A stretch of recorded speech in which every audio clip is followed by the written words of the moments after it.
$500 million is pouring into the West Harbor development. Most assume this new revenue is locked against the waterline with tourists. Institutional alpha is moving inland. While the public watches the water, sophisticated capital is quietly acquiring the dirt 3 blocks away. I'm Edwin Duterte, an eXp commercial investment advisor, and I track the specific data points showing how these macroeconomic injections restructure local street-level yields. Mega projects like West Harbor create a geometric bottleneck. The new waterfront restaurants and entertainment venues require a secondary network of overflow parking, local office space, and off-site prep kitchens to function. Go to toptiercommercial.com right now to pull our localized valuation matrix. See exactly how this traffic spike alters the cap rate on your specific address. Landlords holding out for legacy mom-and-pop retail tenants are ignoring the highest-yielding use of their space. San Pedro operates as a high-volume logistics hub, feeding the operations of the most active port complex in the Western Hemisphere.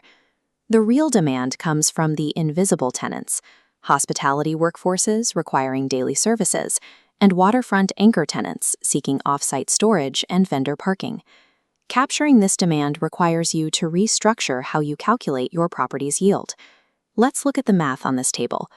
The old strategy relies on holding out for standard consumer tenants, keeping rent stagnant and anchoring valuation to historical cost. The top-tier strategy pivots your asset to serve the incoming corporate vendor network. These businesses pay an institutional-grade premium to secure space close to the harbor.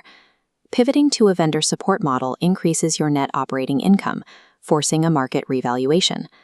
High interest rates are currently driving many legacy owners to sign long-term low-rent leases just to solve a vacancy. Signing that lease today locks your building into a multi-year discount.